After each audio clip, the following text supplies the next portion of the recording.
Hi, welcome to On This Day in Tudor History with me, Claire Ridgway, author of the book On This Day in Tudor History. Now, where am I taking you to today? Well, I'm taking you towards the end of Queen Elizabeth I's reign. For on this day in Tudor history, the 19th of January 1601, Henry Herbert, 2nd Earl of Pembroke, died at Wilton, his family home near Salisbury in Wiltshire. He'd been suffering from ill health for about 5 years. But who was he? Well, let me give you just a few facts about this Tudor nobleman. Henry Herbert was born in around 1538, and he was the eldest son and heir of William Herbert, 1st Earl of Pembroke, and his wife Anne Parr. Anne Parr was the sister of Queen Catherine Parr.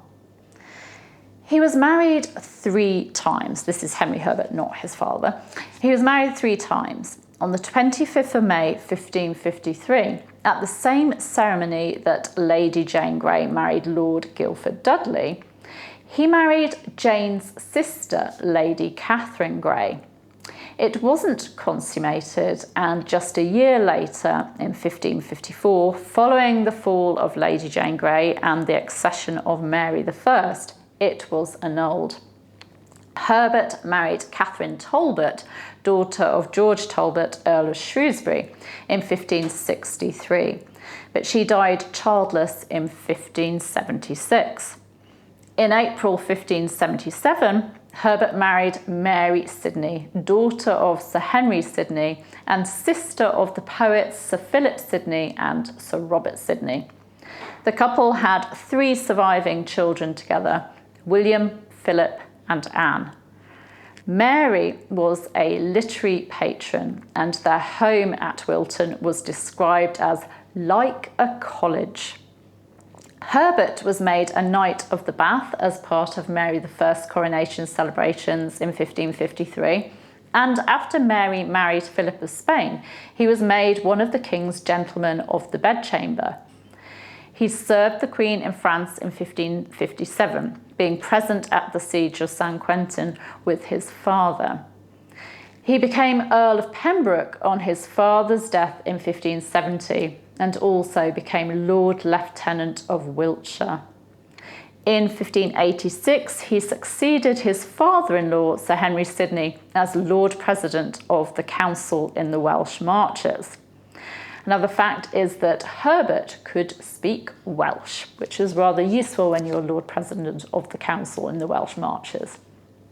Herbert could be rather rash.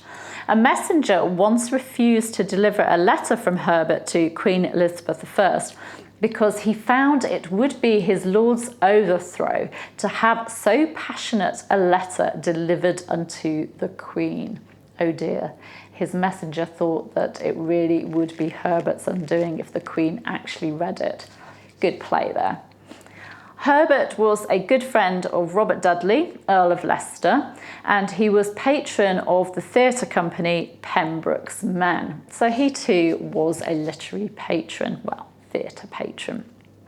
In the 1590s, Herbert had a feud with Robert Devereux, Earl of Essex, and the Earl's rival faction in Wales.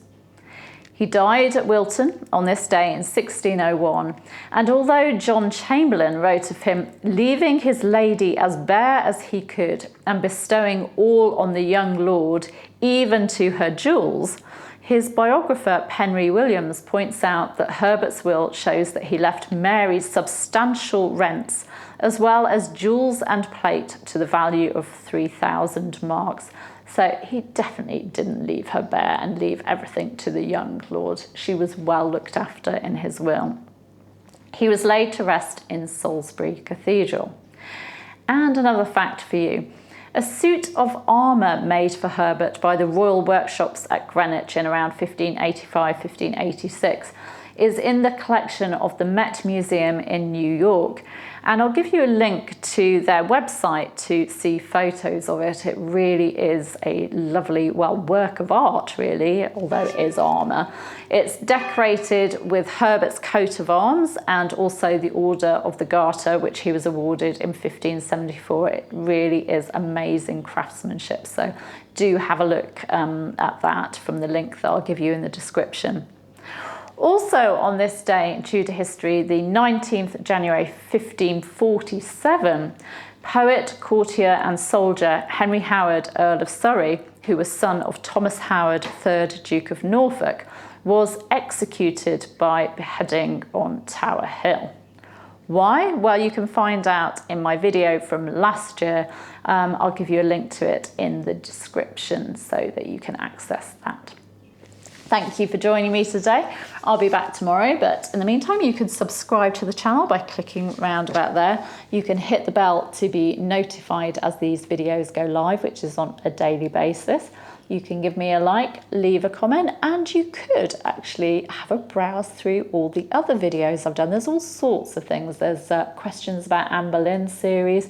There's videos on the Boleyn family, lots of On This Day in Tudor history videos, and some Tudor cooking with Claire videos, which are quite fun. Anyway, I'll see you tomorrow. Bye-bye.